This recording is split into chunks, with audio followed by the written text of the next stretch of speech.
What distinguishes greater narcissists from lesser and mid-range narcissists?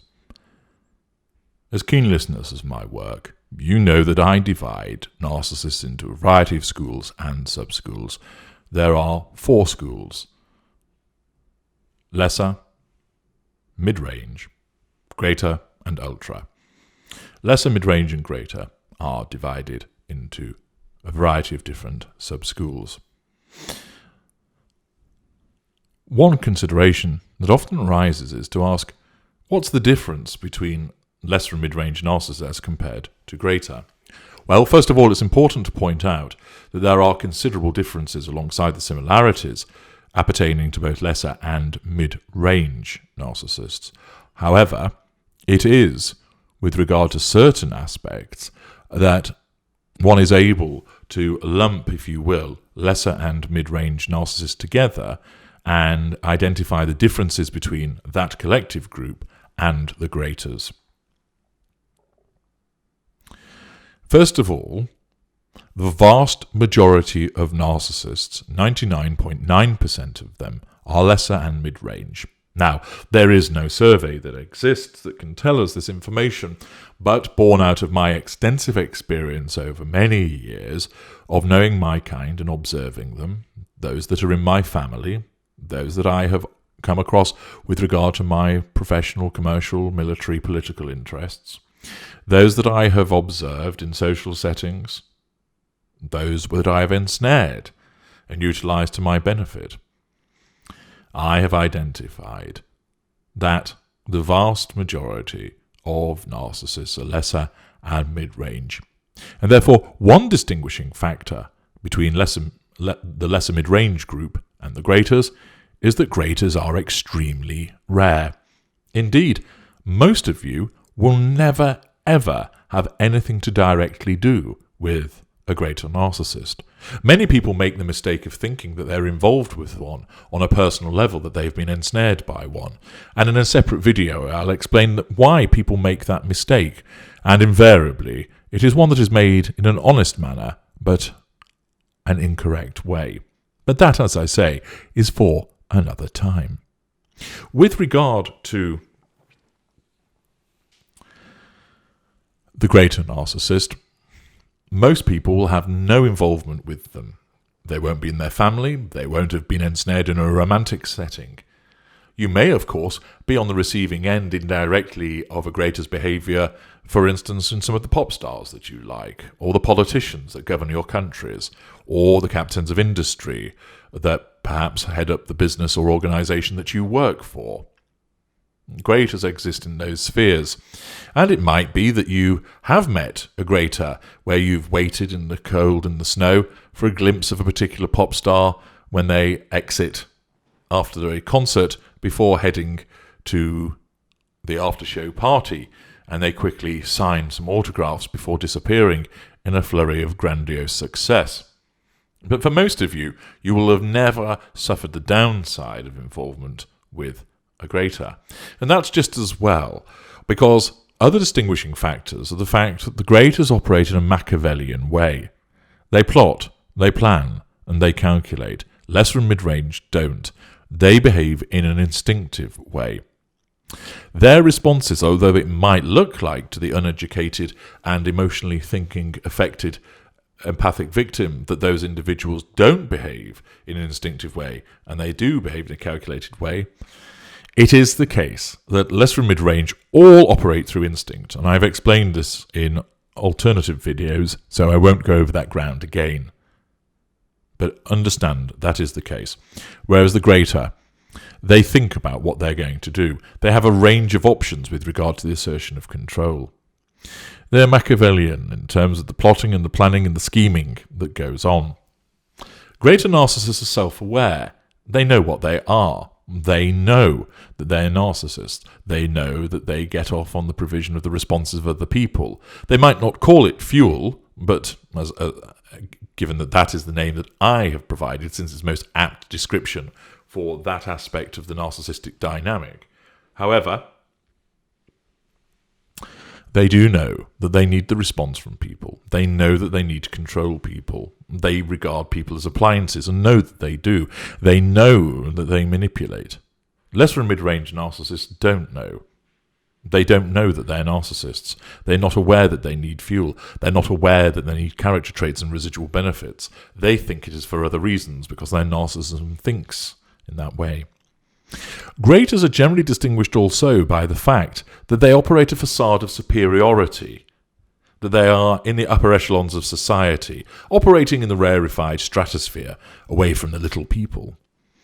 And whilst you might get an upper mid-ranger who operates with the degree of superiority, hence sometimes why they are mistaken for greaters, it is not the same type as the facade that is operated by the greater narcissist.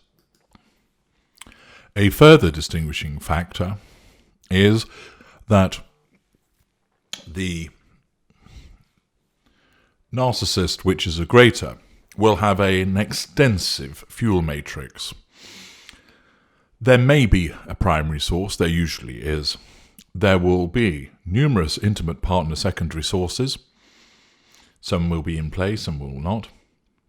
There will also be many non-intimate secondary sources, friends, colleagues, business acquaintances, obviously family members, and often hundreds, if not thousands, if not millions of tertiary sources within the fuel matrix also.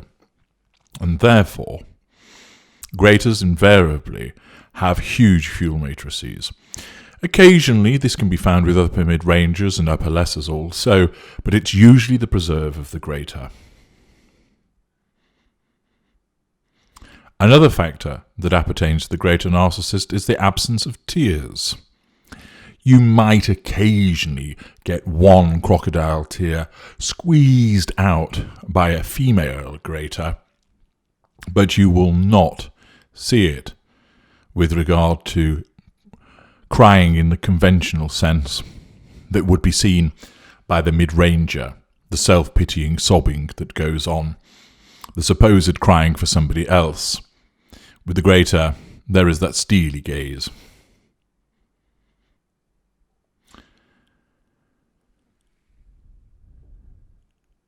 The greater also has the ability to exert a very high level of control upon ignited fury.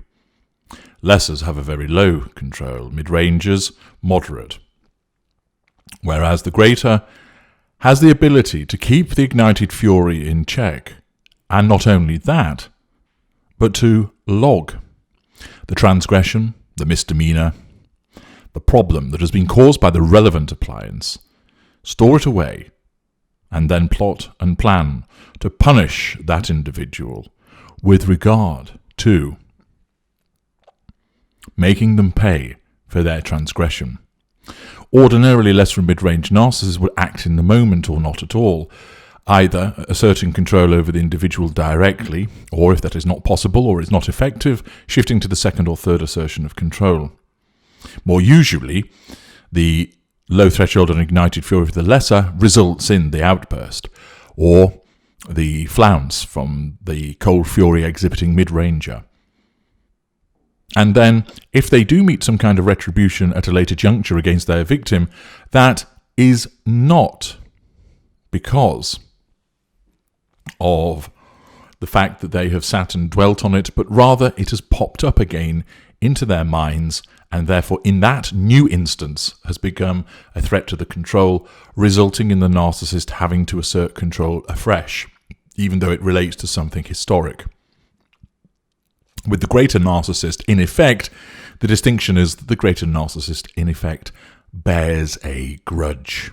The lesser or mid-range narcissist may give the appearance of doing so, but you disappear off the radar and are forgotten about. The greater logs it. Another distinction that appertains to the greater is the fact that ultimately, if the greater has you in your sights, all that you can do is hunker down, batten down the hatches, and wait for the storm to ride itself out. You can force the lesser and mid-range narcissist away, but the Machiavellian, self-aware, calculating and plotting a much better resourced greater will keep going and going and going. And what invariably causes them to back off isn't the fact that you force them through your no-contact regime, but quite simply the fact that they become bored.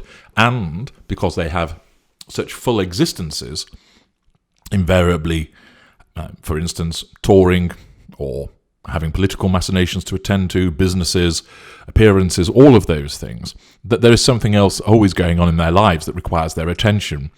And therefore, like a cat playing with a mouse, they will toy with the hapless appliance for a period of time and then move on, having become bored and being distracted by the necessity of attending to other factors which are material in their lives. Finally, a further distinction, and these aren't all of them, but I'm providing you with some of the main ones to aid your education, is the fact that the greater narcissist positively enjoys the manipulations. The lesser or mid-range may give the appearance of enjoyment, which is the provision of fuel, but remember, they don't see that what they are doing is actually manipulation. The greater knows what they're doing and revels in the gameplay, seeing as it is like a game of chess, the puppeteering of individuals,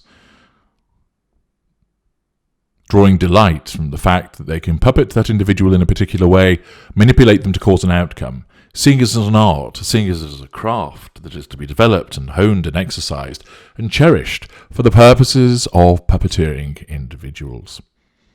So, those are some, but not all, of the distinctions between the greater and all other narcissists being middle and mid-range and lesser. Of course, you finally ask about the ultra. Well, that is me set in a class of 1. So there are many distinctions there, which you will be some of which you will be working out for yourself by listening to my work, and others that I will tell you about in due course. But for now, those are the distinctions that you can understand with regard to greater and the other narcissists being mid-range, and lesser. I'm H.G. Tudor. Thank you for listening.